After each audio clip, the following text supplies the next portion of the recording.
পুরো এপিসোড দেখতে জি5 অ্যাপ এখনই ডাউনলোড করুন।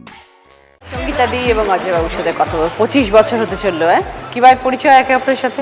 আমি ছোটবেলায় একদম বাবার চাকরির সূত্রে বর্ধমান জেলার কুলটি শিল্পাঞ্চলে বড় হয়েছি এবং যে বাড়িতে আমরা থাকতাম ঠিক তার পাশের বাড়িতেই আমার প্রথম সঙ্গীত গুরু উনি থাকতেন এবং ওনার যে তিনি হচ্ছেন আমার বড় ননদ। তো বড় ননদ আর আমার মা দুজনে ভীষণ ভালো বন্ধু ছিলেন। আস্তে আস্তে যখন আমি বড় হই আর কি, তখন আমার মা বাবাকে উনি প্রস্তাব দেন যে আমার একটাই ভাই, তোমার মেয়েকে আমাদের ভীষণ পছন্দ, আর উনি ভীষণ আদরের আর কি কর্তা, কারণ 5 বোনের 1 ভাই, ওই জন্য তোমাদের কি বক্তব্য, এইভাবেই এগোতে থাকে আর কি।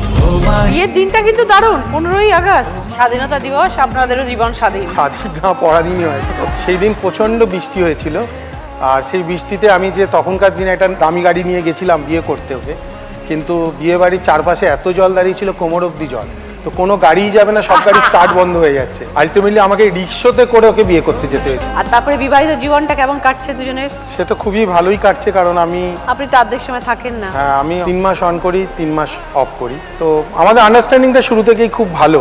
অজয় বাবু, কাজের জন্য অনেক জায়গায় ট্রাভেল করতে হয়, প্রচুর জায়গায় নিশ্চয়ই গেছেন। কাজের জন্য সব দেশ বলবো না, সব কন্টিনেন্টে আমায় ঘুরতে হয়েছে। মার্চেন্ট নেভি মানে যে সবসময় কার্গো ক্যারিং মালবাহী জাহাজে কাজ করেছি তাই নয়, আমি অনেক সময় অফশোর ইনস্টলেশনে কাজ করেছি। সমুদ্রের নিচে থেকে তেল ওঠার বা হাইড্রোকার্বন গ্যাস ওঠে, সেই প্রজেক্টকে তৈরি করা, অফশোর ইনস্টলেশন তৈরি করা, সিসমিক সার্ভে করা, বা অনেক ধরনের কাজ মানে করেছি আর কি। কখনো বউকে নিয়ে গেছেন? বিলো র্যাঙ্কে ফ্যামিলি ক্যারিং ছিল না। ও, যখন আমি চিফ অফিসার হলাম তখন ও গান নিয়ে ভীষণ কমিটেড, আর আমার মেয়ে তখন একটু বড়ই হয়ে গেছে। আমাদের মনে হয়েছে অনেকদিন ধরে জলে থাকাটা মনে হয় ওইভাবে থাকতে পারবো না। কখন এরকম সময় হয়েছে যে খারাপ ওয়েদারে পড়েছেন? হ্যাঁ, সে তো অনেকবার হয়েছে। প্যাসিফিক ক্রস করার সময় হয়েছে, অ্যাটলান্টিক ক্রস করার সময় হয়েছে, আবার এমনও হয়েছে যে আমি ইন্ডিয়ান কোস্টে কাজ করছি, কৃষ্ণপট্টনম আর কাকিনাড়া ভাইজ্যাকের মাঝামাঝি আর কি একটা পোর্টে।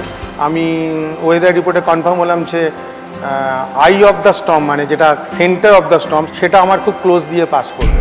কিন্তু আমার ড্রাইভাররা তখন নিচে কাজ করতে, আর ড্রাইভারদের ওপরে তুলতে অনেক সময় লাগে, কারণ যত নিচে যায় তখন বডি প্রেশারটাকে তার সঙ্গে অ্যাডজাস্ট করতে হয়। হঠাৎ করে 30 মিটার আমি কাউকে তুলে ফেলতে পারবো না, এভরি 10 মিটার্সে গিয়ে ওদেরকে আবার বডিটাকে স্টেবল করতে হয়। তো আমার 30 মিটার্স নিচে আমার 2জন মানুষ কাজ করছে ড্রাইভিং, আর আমার জাহাজে তখন এটা রাশিয়ান প্রজেক্ট ছিল, প্রায় 70-72 জন রয়েছে। তো আমাকে ভাবতে হচ্ছে 70-72 জনকে বাঁচাতে গিয়ে 2জনকে ছেড়ে চলে যাবো কিনা, আর যদি আমি এদেরকে ছেড়ে চলে যাই এটা তো আর বাঁচবে না। তো ওই ক্যাপ্টেন হিসেবে ডিসিশন মেকিংটা ভীষণ কখনো কখনো শক্ত কাজ হয়। কি করলেন তখন? তো আমার মনে হয়েছিল নেচার দেখে যেভাবে পাওয়ারটা ব্যারোমেট্রিক প্রেশারটা চেঞ্জ হচ্ছে, সেটা মার্জিনালি হলেও ক্লিয়ার করবে। আমি ফরচুনেট যে সেটা হয়েছিল, আর আমি 2জনকে আলটিমেটলি তুলে সবাইকে বাঁচিয়ে রাখতে পেরেছিলাম। এটা আমার জীবনে একটা বড় সাকসেস। খুব ভালো। জলদস্যু যখন ফেস করতে হয়েছে? পাইরেসি অ্যাটাক আমার জাহাজে হয়নি, আমার জাহাজে যেটা হয়েছে সেটা হচ্ছে স্টোয়াই এক্সপিরিয়েন্স হয়েছে। স্টোয়াই কনসেপ্টটা হচ্ছে যে ওরা কার্গো অপারেশনের সময় এসে জাহাজে লুকিয়ে থাকে, এত বড় জাহাজ তো।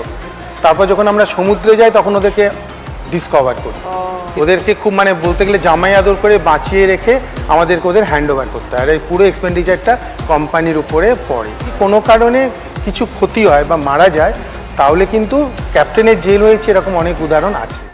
জি5 ডাউনলোড করুন আর সব এপিসোড দেখুন একদম ফ্রি।